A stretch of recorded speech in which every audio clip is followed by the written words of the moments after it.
Hi,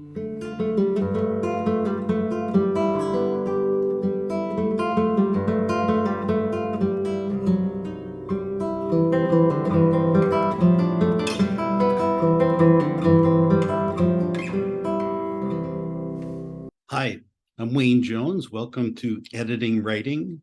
This is episode 80, Memoir, Storytelling, and Engaging the Audience.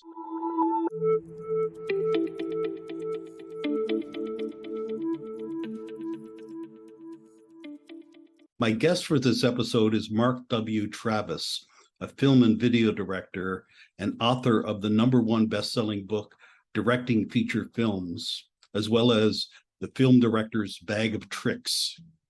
People call him the director's director because he has trained and guided directors, writers, and actors on how to bring their stories and characters to life.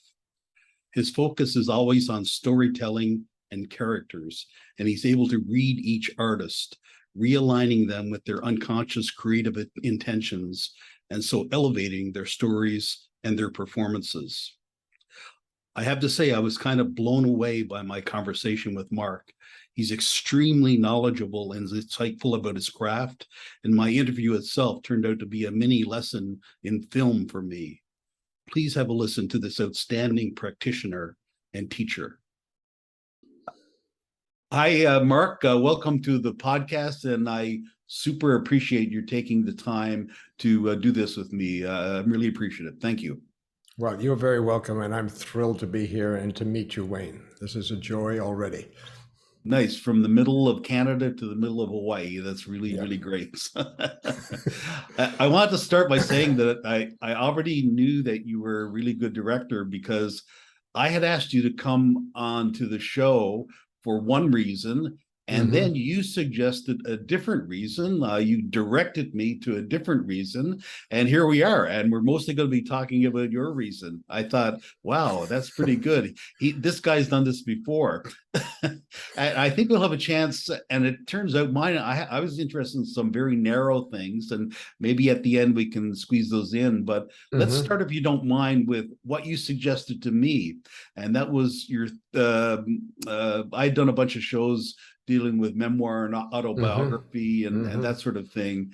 And you've had 30 years of developing and directing autobiographical one-person shows and the Write Your Life workshops. Can we just start there and tell the listeners what that entails? Yeah, we can start there. Just to repeat a little bit of what you just said, Wayne, and thank you for that introduction. I'm basically a director and teacher and coach. And during my career, I started to realize I'm more than that. That's not a good title. The title is storyteller because I help other people tell stories and I tell stories. And I think we're all storytellers. And many years ago, I, with a friend of mine who wanted to develop a one-man show, I got involved in autobiographical storytelling on stage. And that was back in the 80s. And I felt getting into that world was fascinating for me as a theater director because it was a whole different type of theater, because it was storytelling rather than just a play. It was an individual on stage telling a story, and it brought to me and to Paul, the actor I was working with, a lot of challenges, huge challenges, and great, huge opportunities. And I became fascinated with this art form. And it's true, in the past 30, 40 years, I've developed many one-person shows. Perhaps the most famous one is A Bronx Tale, which actually developed all the way into a film, and then a Broadway show, and then a musical. A lot of my one-person shows have become HBO specials and things like that. So they've moved beyond the stage, beyond the theater, beyond the intimacy of the storytelling. Yet I was always have this passion for that intimacy. I had this passion for the idea of one person standing in a space, like on a stage, and a group of people listening, and that one person just telling a story.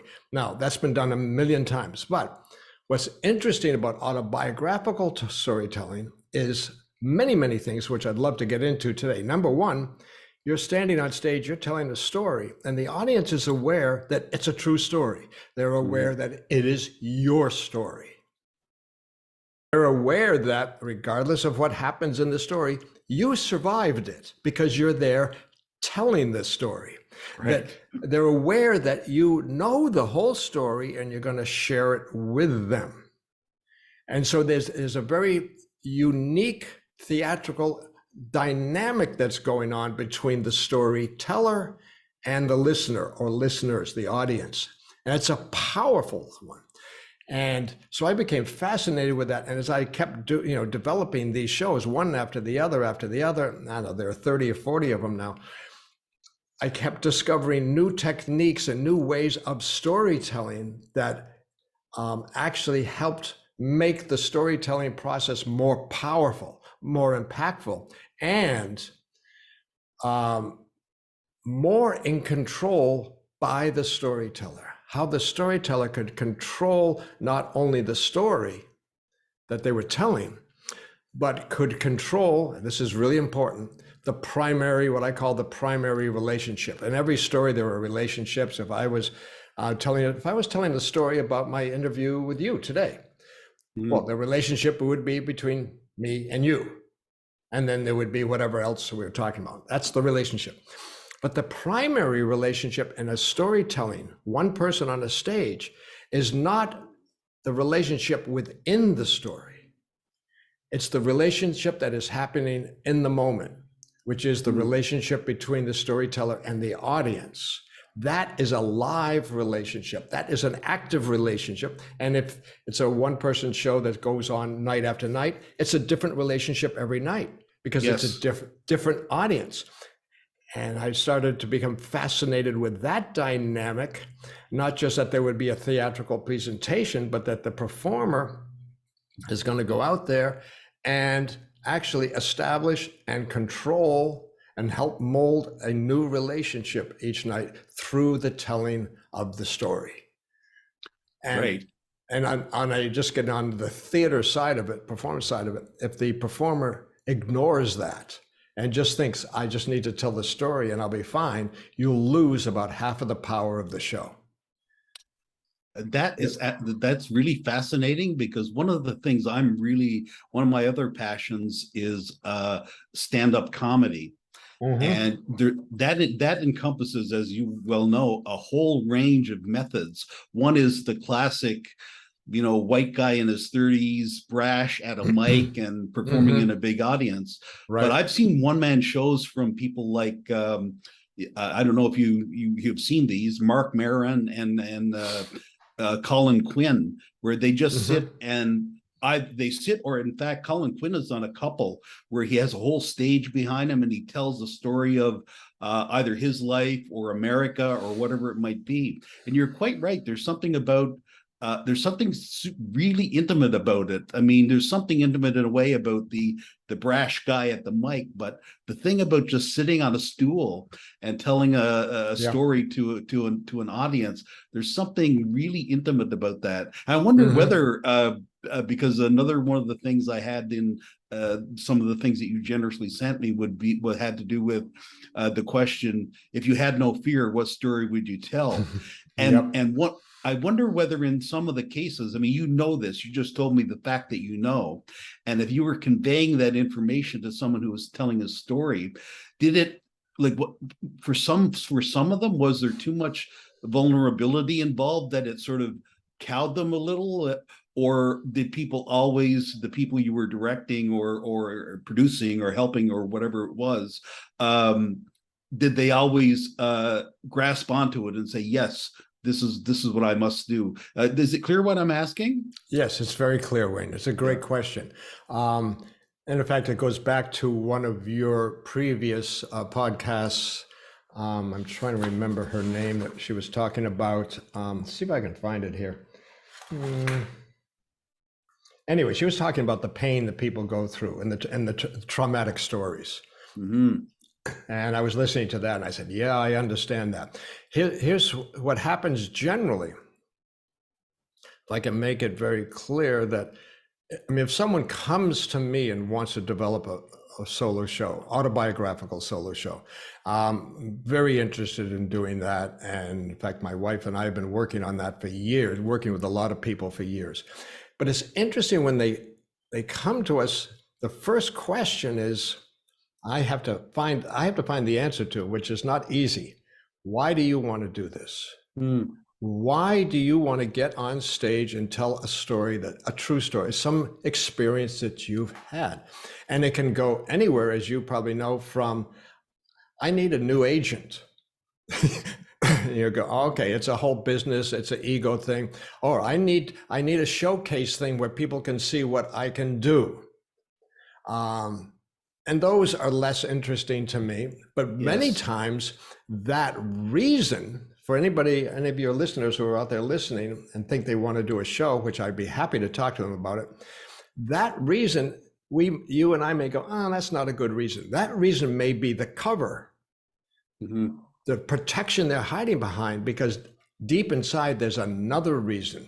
I have to get to the deeper reason, not only what story do they want to tell, and getting to your point, how deep do you want to go into this story? How vulnerable do you want to be? How transparent do you want to be? And I would say with just about every show that I've done that has gone most of them go very deep into it, there is a point where that performer hits resistance. This is what you're asking about. Like, I don't know if I can tell that. I don't know if I can tell that story. And I can give you an example here in a moment. I don't know. And when I hit that point, and I've hit with almost every show I've done, Bronx Tale, we did it. It was an interesting moment when we hit that point where the performer is going, I can't do that. Even though he or she knows we're telling the truth. This is the truth. And they don't want to reveal it. My reaction to that moment is, okay, now we're hitting the gold. Now I'm at the gold. I'm at the core. I'm at the richness of this story, because the resistance to telling it is so strong, but yet now this is very important. The desire to tell it is also strong, because if it wasn't, that person would not have told me about that. Why did they reveal it to me? They revealed something very secret and private to me. And there was one performer who told me a story about his relationship with his father. And it was a very powerful show. It was all about child abuse. It was a hard show to watch, but it was chilling. And he told me a story, and he even, because he kept leaking a little piece of information, a character that I didn't understand. And I asked him about it. He says, okay, I'm going to tell you, but it can't be in the show, but I'll tell you. Right away, I'm going, okay, now we're getting to something really good. At the end, by the time, I mean, he told me the story several times. We talked about it. He would break down in tears. He was uncontrollable. And months later, he's doing it on stage and telling that story to 100, 200 strangers. Wow. And it's powerful, which brings up, I think that answers your question. My goal is to keep going as deep as we can, not because I just want to reveal a lot of traumatic stuff. I want to get to the truth, and I want to get to what I believe the performer wants to get to. And there's another aspect of this, Wayne, which I discovered after doing many shows, is that if a performer is working with me and saying, okay, here's a story, and they have a lot of trouble telling it to me privately, and they do not want to reveal it to anybody else. I know now from experience, the more times they tell that story, even if it's just to me, slowly the story will lose its power over them. They will start to gain power over the story, and they will eventually reach a point where they can tell it. The way to get to them to the point that they can tell it is let them keep telling it. They need to keep telling it. They really, every time they tell it, they go, oh, nothing bad happened. I'll tell Mark again, and nothing bad happened. So there's a process. So this is not a form of therapy, but it is therapeutic, that storytelling if we tell our stories that are very painful and traumatic and disturbing, even full of shame or whatever, the more we tell it, the more we gain control over it. The story does not change. The power of the story does not change, but the power the story has over the performer, the storyteller, does change. And the storyteller takes control of it.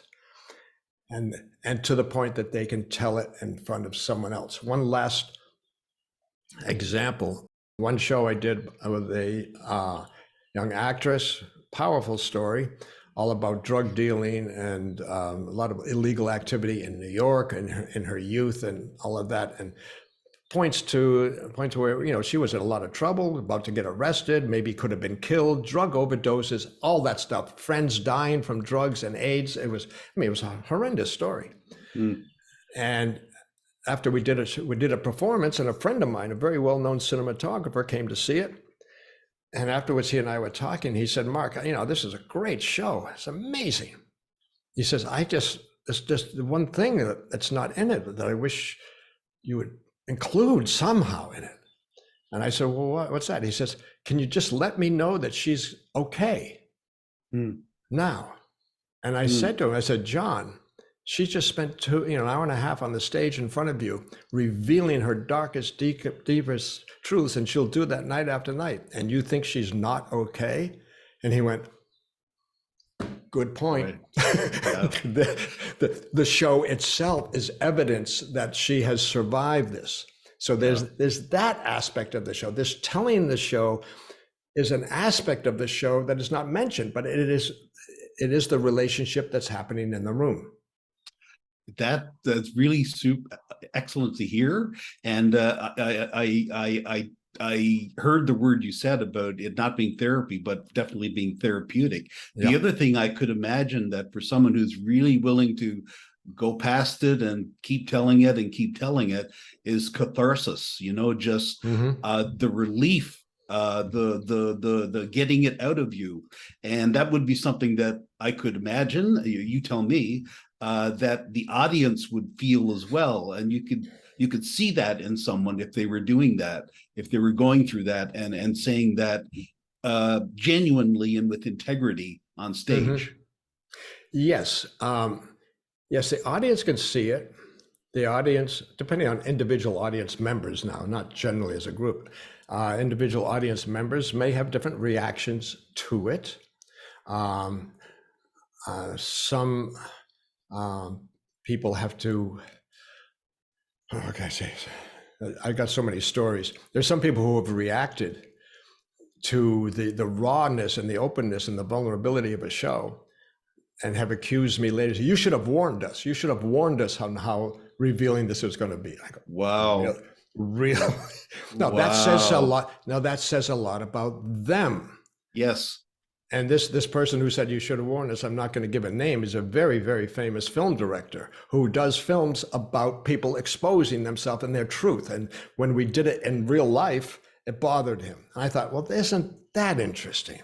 So audience members will respond differently, but also, Wayne, you're touching on something else that's really important. If a person gets on stage and reveals the truth about themselves openly, honestly, and does not make themselves either the victim or the hero, the heroic, it makes themselves a authentic human being struggling with life as it is, and has the willingness to get up there and share it, that activity by itself gives those audience members permission to do the same thing. And a lot of people feel it. They go, "Well, if she can do that." Now, I've heard stories of couples going home, people I know going home afterwards, and suddenly the husband says to the wife, "Something I want to tell you, something I want to share with you." The permission to be that open, the permission to be that vulnerable, the permission to share stories. And that's where I feel that this process, this conversation, this dynamic between the storyteller and the audience, which is a conversation, is more, it's not just that the audience hears a fascinating story, the audience has an opportunity to transform, to shift, to change because of the relationship with that person on stage. Yeah, And I see at least two big advantages there. One is the appreciation of the value of, the cathartic potential of art, for example, Yeah. in itself. But the other one, of course, is more personal, where if the more people in the world we can convince to, that can be convinced or realize themselves that they can be vulnerable, that they can speak out, maybe that they need to do this, that is a good thing, rather than being encased in a kind of protectiveness. Just let it go, let it out. Yeah. It doesn't. What you're talking about is doing it sort of on stage, which is a very specific method. But even in general life, I just imagine that couple you were describing. One could imagine, for example, that improving their relationship a Yeah. huge amount, because suddenly you can be open, you can just be naked there, and Yeah. figuratively, that's a really great thing in life, I think. Yeah. Yeah. And it becomes very powerful theater that Yeah. way. And also you talked about the one man on stage on a stool, which Mm. most of my shows, there's no set at all, or very Nice. little. Very good. And one thing I learned that is, and people say, oh, can't I have a picture of my mother and father up there? And can't I have, I said, yeah, you can do all that. But do you really want to compete with that? It's you all alone up there. You start throwing other stuff up there. You are putting competitive elements up there. You want the audience focusing on you and you alone. There are some performers who, because the shows I do, the actor will play multiple characters. There's 18 characters in Bronx Tale that Chaz plays. And they say, oh, okay, I could have a hat, I said, no props, no costume changes, nothing. All of this gets down to one thing that's really important in this kind of storytelling. The most powerful ally or tool that you have as the storyteller is the imagination of the audience. Let them imagine, let them dream, let them fantasize. In other words, if I'm telling you a story, Wayne, I say, okay, I'm in Paris, and it's cold, it's really cold. And I'm standing under the Eiffel Tower, and now it's raining. Now, if I just gave you a little bit of information, but your mind will suddenly start creating images. Yes. Immediately. You will create the movie in your head. I don't want it up here behind me. I don't want it around me. I want it in you. I want to create a world in you. One of the best compliments I heard, it may have been after Bronx Tale or one of the other shows I did, is that the actor comes out afterwards talking to the audience. I heard one person say, I saw a dozen people on stage and it's just you? It's just you. Oh, wow. That an entire world had been created. And what you don't want is something competing with the audience's imagination. You want them free to envision. It's like the very first solo show I did, which is called Time Flies When You're Alive, which is an HBO special. You can go watch it. Where he's talking about his wife. And it's a very powerful, sad story about cancer and dying and breast cancer. And he's talking about his wife constantly, throughout the whole film. Throughout the whole play. And people said, well, you should have a picture of her up there. In fact, yeah. Paul even thought he should have a picture. And I said, no pictures. No, yep. Her name's Francesca. No pictures of Francesca, no pictures of the kids, nothing. Because if you mention Francesca and you mention what a beautiful woman she was, and you're talking about her, every single person in the audience will create the perfect Francesca in their mind.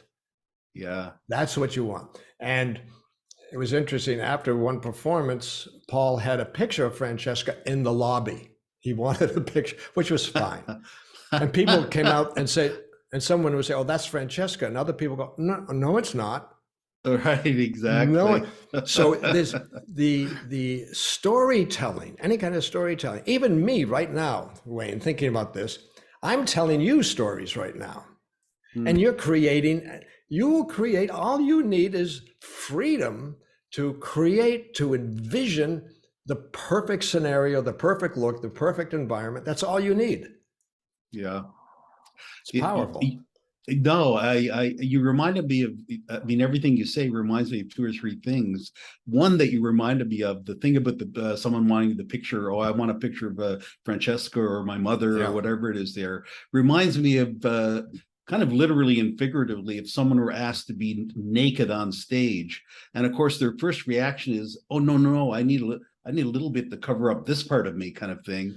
And your response is, no, no, no, you are going to be naked on stage. You have to take that Mm-hmm. off. And of course, figuratively, of course, is how I mean this. And the other thing that occurs to me too is that what you're saying is about I don't pretend to know what film directors do, but I guess I imagine a lesser film director than yourself not doing that. That they would be, let's say they're making a feature film or they're doing a whatever, documentary, doing exactly maybe what you do, that they wouldn't get their subject to the point where they're uncomfortable or vulnerable, or that Mm-hmm. that that point that you've already described where Mm-hmm. yes, I've hit it, yes, I've hit it. And Right. then the result of that would be two things probably. One is that the audience wouldn't get it either, and you'd end up with a much lesser product, because the director has not exercised his or her skills to hit the point that needs to be Right. hit. Does Yeah. that And make sense what I'm saying? yes, absolutely, Wayne. You're right on. And also, right in that same zone, if I on film or even on stage, on film, want to make something very clear, so I will show it to the audience. I say in film, I will show them what I want them to see. I'm not trusting their imagination. Hmm. And in other words, if it gets too explicit, especially on film or even on stage, too explicit, there's just too much information, then the audience, what the audience does is very unconsciously starts to disconnect from the story. They'll still watch it, but they're not engaged. The audience's engagement when I do a one-person show is they realize, and there's another big part of this, they realize they are part of the show. They're not just watching the show, they are part of the show. Now, that's an unconscious realization because they're sitting there, they're watching a person stand on stage. There's nothing but lights and some sound, music, or whatever we're using, but there's just one person talking, and their imagination, the audience's each individual imagination is working hard, and they feel engaged. Yeah. And they actually will feel like, regardless of how many people are in the audience, let's say 100, 200 people in the audience, doesn't matter. They feel like it's just them and the performer, just them and that when that performer talks to the audience, he or she is talking to me. She is talking to me, not the people around me. Now, that's not a conscious thought. That's an unconscious connection. The subconscious connects that way, mainly, I believe, Wayne, and this is a big part of this, because we need to. Mm-hmm. We need to be connected to other people. We want to hear their stories. But more important, which I tell all the performers I work with, I said, more important than your stories is you. They want to know you. They want to connect with you. They want to feel some kind of, deep, even primal connection with you, another person. Yeah. I mean, the number of people in the audience who will come up and when the performer comes out and they run up and hug them. Well, what the hell? What do they know? They just saw them, but they feel like there's a connection, and that's what we're going for. Yeah, something has happened there when that happens, right? If you're Yeah. running up hugging people, exactly. Yeah. The other thing, just in passing, what you said there reminded me of, I watch a fair bit of a feature film kind of thing. The movies are a big passion of mine. Yeah. And what you were saying about, I think you mentioned the word being engaged. Mm-hmm. And what I find in a lot of movies that are, this is a little bit of a side note, but I'm just picking up, had the opportunity to talk to a director about this. So here you go. What I find in movies that I disengage from is that too much is thrown at me. Like my intelligence is is assumed not to exist, and they feel as if they have to lengthen out shots, or that they have to show me, oh, this was the picture he was looking at, rather than just give me half a second of it. Just give me just a little whoosh by of it, and Mm-hmm. that'll be enough. And that, in fact, if you did the opposite, it spoils it for me. I don't. I can just sit back and everything is just going to be laid out in front of me, rather Mm-hmm. than a better made film where it's not there are it's not all laid out. You know, the scenes are cut shorter than you're used to them being cut. Yeah. Does that, practically speaking, make sense of what I'm saying there about Yeah. film? Yes. No, absolutely. Absolutely. And I think, no, it's, I mean, this is something that in my world and the community of people I work with, which are obviously actors, writers, directors, storytellers, that's my community. We talk about this a lot. We talk about, in terms of storytelling, how to engage the audience, how to, on the flip side of what you're saying, not leave them behind in confusion, which is easy to do by assuming that they're going to get something. You have to be, so it's a very delicate balance, that zone that you're talking about. You know, will the audience get what I want them to get from that performance, or do I need to cut it another way? Do I need to show something else to help them along a little bit? Yeah. But also in terms of Hollywood for a moment, and where Hollywood has gone for the past about 10 years into the Marvel movies and all the superhero movies and all that. Do you Right. realize how much stuff they're throwing at you so that they don't have to deal with character development, character revelation? It's all action, explosions, blowing up buildings and all of that. And what happens to your ability to participate in the story by your imagination? They're saying, forget it. We're just, and they actually call it eye candy, but it's like throwing a lot of stuff at you. I'm going to throw a lot of stuff at you. So that character that you thought you were getting to know, well, he's in that suit and he's dressed as that and he's flying through the air. So, you know, they are not trusting the power of storytelling. Yeah. There's no subtlety, there's no nuance, there's no No. trust, there's nothing like that. I can't watch those Marvel things. It's impossible for me. I've never ever seen any of them, and have no intention to. And yet I've seen I've had the experience of watching excellently done film that just leaves me on the couch here in my room, the same room I'm in now. I would just agog at what I've just seen. And then I'll go to IMDb and look at a few comments, and they'll say, well, nothing happened in that movie. And I go, what the hell are you talking about? It's just so powerful. Right. It's an amazing experience, that aesthetic experience where you do make that connection. And I don't know if you agree with me, but I find it very rare. You don't see a lot of it. And you certainly don't, if I may, I don't see a lot of it in American film now. I mean, I have trouble finding good American film to watch for that reason. Yeah, it's rare. And we celebrate, and we actually give them awards when they do it, but then we don't make. I work with, in my work, because I work with directors a lot.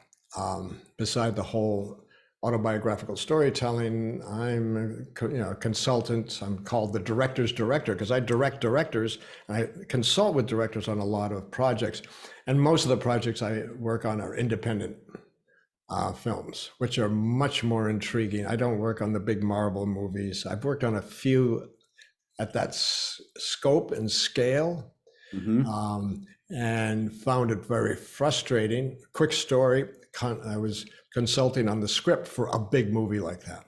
Yeah. I can't tell you which one. And it was a sequel. They had made the first one. They were going to make the sequel. I was brought in to consult on the script. I gave all my notes and thoughts on the script, and the producer is listening to me, and he goes, "You're right, Mark. Mark is absolutely right. But we're not going to do any of that because we have a start date, and I have actors signed up and all that. We're just going to go ahead with what we've got." Wow. So that was a very clear signed to me, okay. I understood, and he's a friend of mine. I understood what he was saying because of the realities of producing these multi-million-dollar films. You just don't stop and rework the script that late. Anyway, that's okay. So that is part of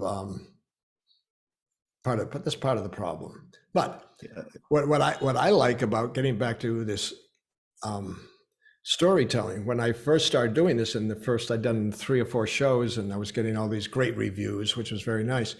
There was one critic in the LA Times that accused me, I put it that way, actually credited me, but I call it an accusation, credited me with creating a new theater genre. Autobiographical storytelling on stage. Now, Spalding Gray had been doing it long before me, and so had a lot of other people. Right. And this critic she was also a friend of mine. So I wrote to her, I said, no, I think you're wrong about creating a new one. I said, I've gone back to the beginning of theater. I've gone back to the and what is theater but storytelling? And one person can sit, just like I'm telling you stories, you're telling me stories. We sit there and tell each other stories. That was the beginning of theater. And eventually it became more elaborate to the point where it is now. But the core of it is very, very simple storytelling. And another aspect of this, and I'm watching our time a little bit, but another aspect of this, Wayne, I want to bring up that storytelling, telling of stories, and I don't mean writing memoirs or books or anything like that. None of that. Just telling stories is part of the lifeblood of our existence. We need it. And I would, to you, Wayne, and to all your listeners, I would throw out a little challenge. Can you get through a day without telling a story? Can you get through a day without hearing a story? Be aware of how many people are telling stories all the time.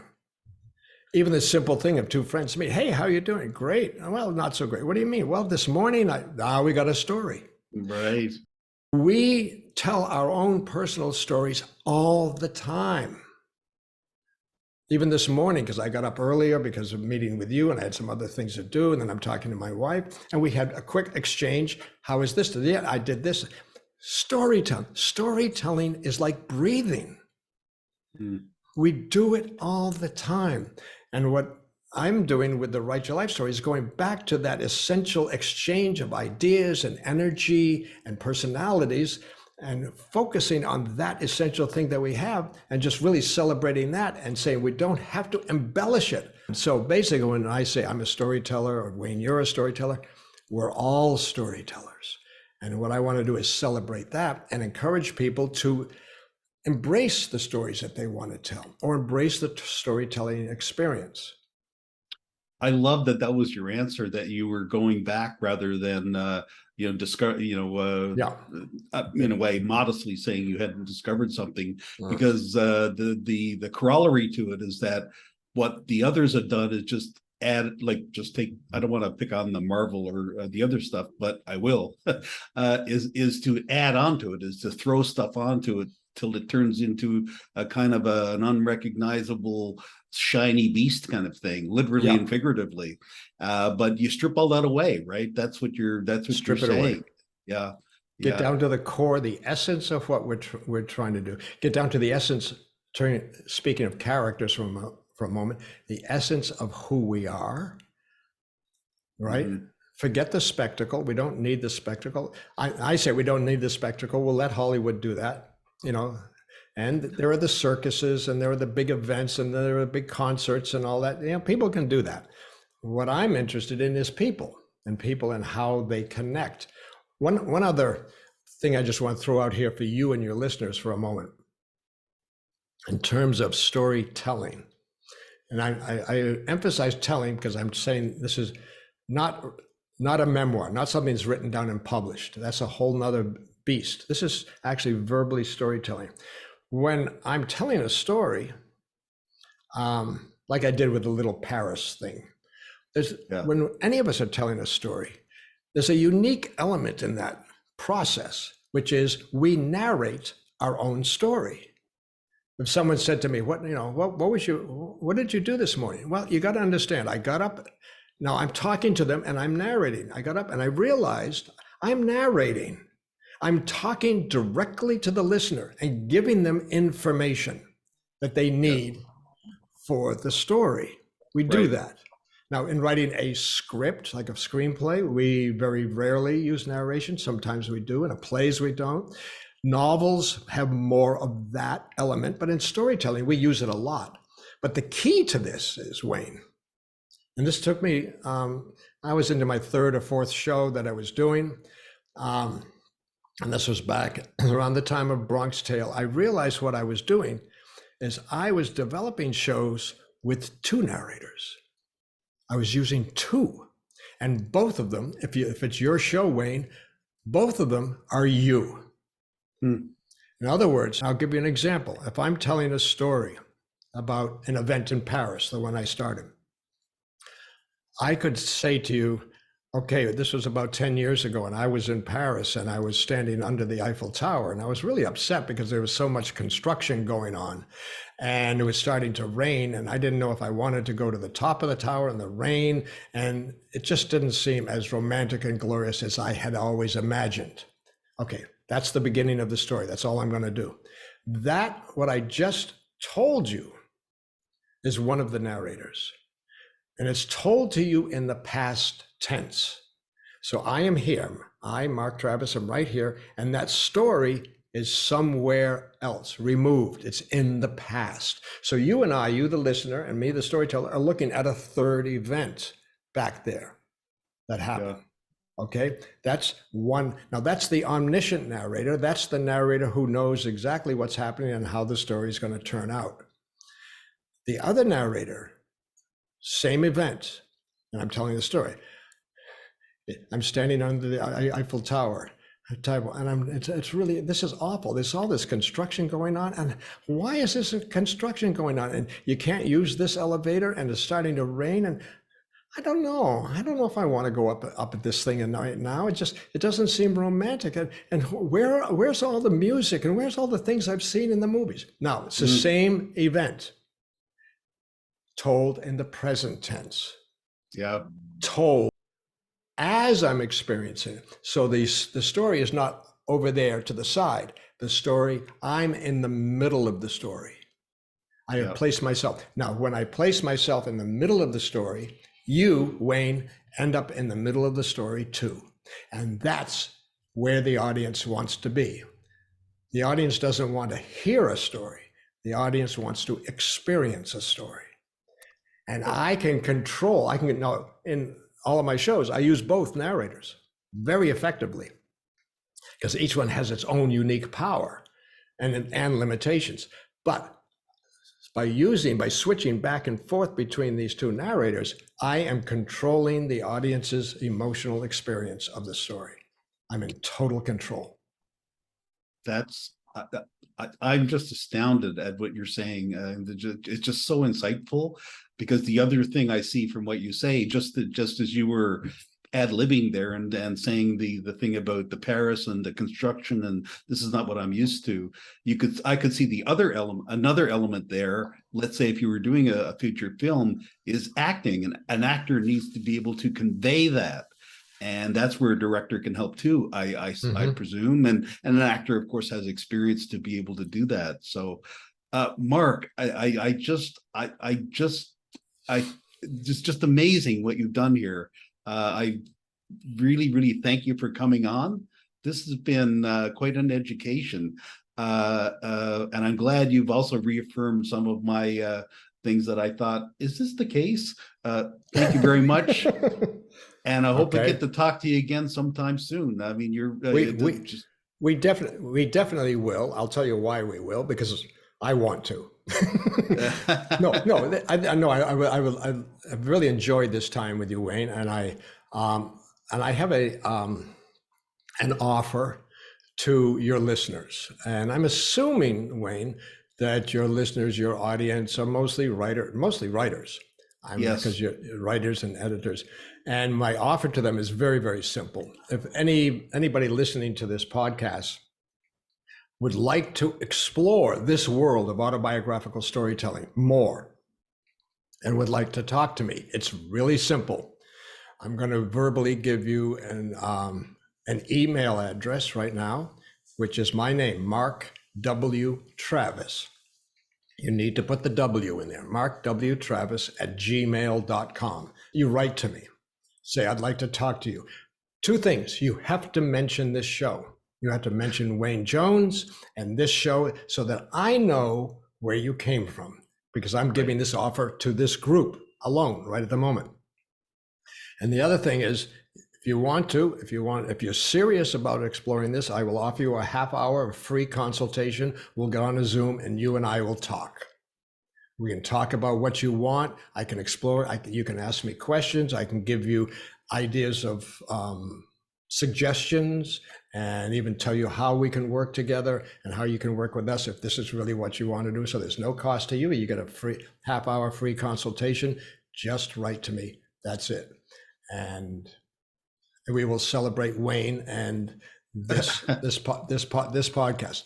And so that's my offer to your group, to anybody who listened, even if it's because if it's a podcast which lives forever, even if it's 10 years from now, write to me again. And the other thing, Wayne, I would, because I've enjoyed talking to you, and as I think I explained to you maybe before we started recording, that I love talking about my work, and I love talking about sharing ideas with somebody who sort of gets what I'm doing or is curious about what I'm doing, which is definitely you.